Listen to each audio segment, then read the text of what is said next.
اعوذ باللہ من الشیطان الرجیم بسم اللہ الرحمن الرحیم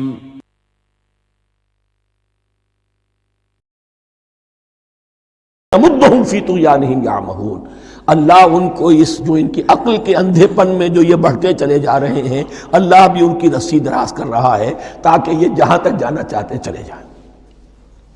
اولئک الذین اشتروا الضلالۃ بالہدی، یہ وہ لوگ ہیں کہ جنہوں نے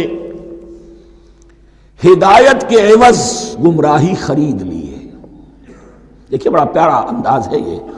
ایک شخص کے سامنے دونوں آپشنز تھے،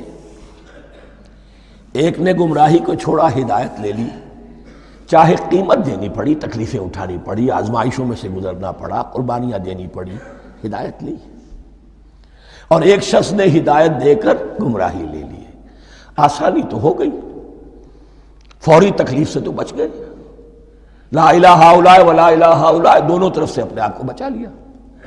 لیکن حقیقت میں سب سے زیادہ گھاٹے کا سودا یہی ہے۔ اولئک الذین اشتروا الضلالۃ بالہدی، ہدایت دے کر اور ضلالت خرید لی ہے۔ فما ربحت تجارتہم، تو ان کی تجارت ان کے حق میں ہرگز مفید نہیں ہوئی۔ اب یہاں بھی دیکھیے، را با اور ہے ہا، ربحا، اس کے معنی نفع، صحیح نفع، جائز نفع۔ را با اور وا، ربا، وہ سود، وہ بھی اضافہ ہے، وہ بھی بڑھوتری ہے، لیکن وہ حرام ہے۔ ایک ہے تجارت کے اندر جو نفع ہو جائے وہ ربح ہے، را با اور ہا یہ نفع ہے جو جائز نفع ہے۔ را با اور وا، ربا، یہ کیا ہے؟ یہ سود ہے، یہ حرام ہے۔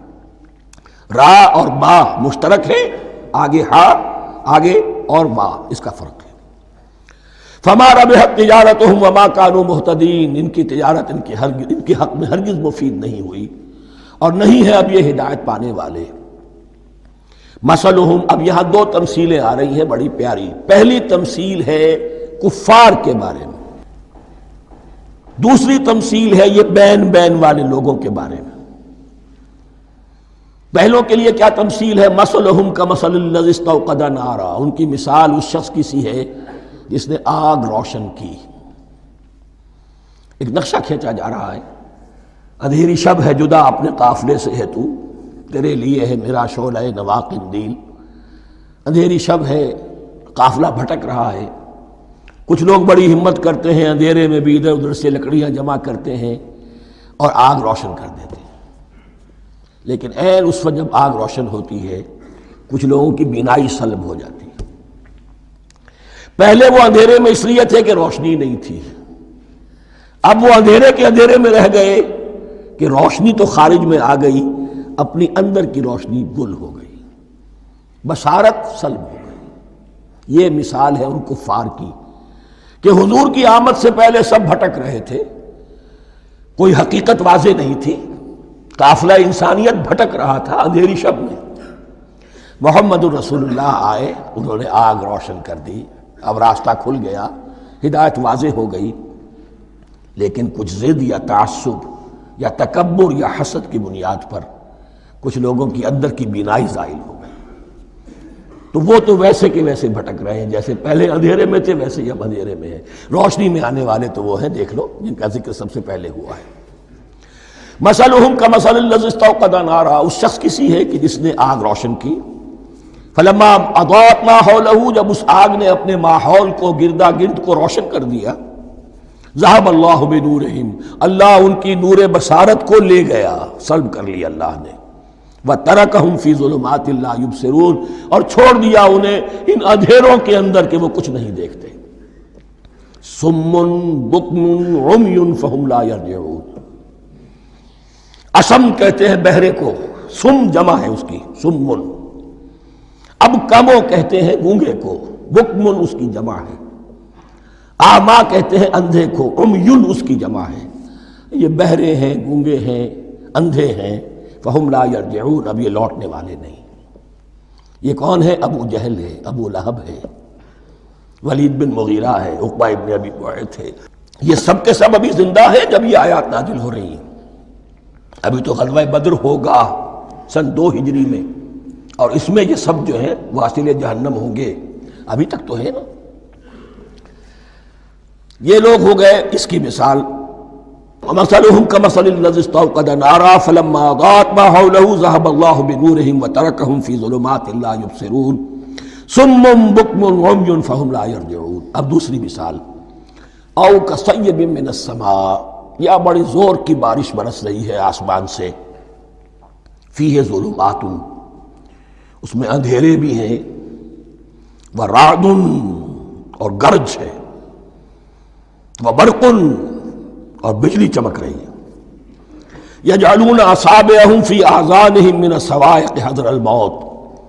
کچھ لوگ ہیں کہ جو اپنی انگلیاں اپنے کانوں کے اندر ٹھوسے ہوئے ہیں کہ وہ جو کڑک ہے اس سے ان کی جانیں نہ نکل جائیں، موت نہ آ جائے. کڑکا ایسا ہے کہ اس کڑکے سے بچنے کے لیے اپنی انگلیاں اپنی کانوں میں ٹھوس رکھی ہیں. حذر الموت، موت کے خوف سے. واللہ محیط بالکافرین، اللہ ایسے کافروں کا احاطہ کیے ہوئے، بچ کر کہاں جائیں گے. یکاد البرق یخطف ابصارہم، قریب ہے کہ بجلی ان کی نگاہوں کو لے جائے، ان کی بینائی کو سلب کر لے. کلما اضاء لہم، لیکن ہوتا کیا ہے، جب ذرا روشنی ہوئی تو چل لیے. مشوا فیہ، بجلی چمکی، کچھ نظر آ گیا دائیں بائیں تو کچھ تھوڑا سا چل لیے. وَإِذَا أَظْلَمَ عَلَيْهِمْ، اور جب تاریکی ان پر طاری ہو گئی، قاموا، کھڑے کے کھڑے رہ گئے. یہ نقشہ ہے ان کا کہ ایک طرف بارش ہو رہی ہے، قرآن مجید ہے، آسمان سے نازل ہو رہا ہے، یہ ماہ مبارکہ ہے، یہ کتاب مبارک ہے، لیکن یہ کہ اس کے ساتھ کڑکے ہیں، گرج ہے، کفر سے مقابلہ ہے، کفر کی طرف سے دھمکیاں ہیں، اندیشے ہیں، خطرات ہیں، امتحانات ہیں، آزمائشیں ہیں. ذرا کہیں حالات کچھ بہتر ہوئے، کچھ جسے بریدنگ سپیس کہتے ہیں ملی تو تھوڑا سا چل لیے. ہم بھی مسلمان ہیں، کوئی خاص موقع نہیں ہے، کسی جنگ کے لیے بلایا نہیں جا رہا ہے تو بڑھ چڑھ کے باتیں کر رہے ہیں، اپنے ایمان کا اظہار بھی کر رہے ہیں. جیسے ہی کوئی آزمائش آئی، قاموا، ٹھٹک کر کھڑے کے کھڑے رہ گئے. وَلَوْ شَاءَ اللَّهُ لَذَهَبَ بِسَمْعِهِمْ وَأَبْصَارِهِمْ، اللہ چاہتا تو ان کی سماعت اور بصارت کو بھی سلب کر لیتا، لیکن اللہ کا قانون یہی ہے، جو جہاں رہنا چاہے اس نے آزادی ارادہ دی ہے انسان کو.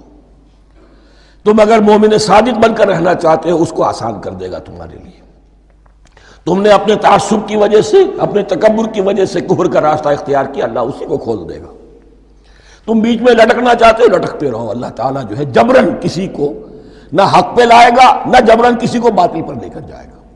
اس لیے کہ جبر اگر ہو تو پھر امتحان کا معاملہ ختم، پھر جزا و سزا بیکار ہے، غیر منطقی ہے، غیر معقول ہے. ان اللہ علی کل شیء قدیر، یقیناً اللہ تعالیٰ ہر چیز پر قادر ہے. یہ 2 رکوع اس اعتبار سے کہ انسانی شخصیتوں کا سمجھنا، اور جیسا کہ میں نے عرض کیا تعویل عام ذہن میں رکھیے، جب بھی کبھی کوئی دعوت حق اٹھے گی، اگر وہ واقعتاً کل کے کل حق کی دعوت ہے اور اس میں انقلابی رنگ ہے کہ باطل سے پنجہ آزمائی کرنی ہے، باطل کو نیچا دکھانا ہے، حق کا غلبہ کرنا ہے، تو یہ 3 قسم کے افراد لازماً ہمیشہ وجود میں آ جائیں. ان کو پہچاننا، ان کے کردار کی جو اصل جو اس کے پیچھے پس منظر ہے اس کو جاننا بہت ضروری ہے.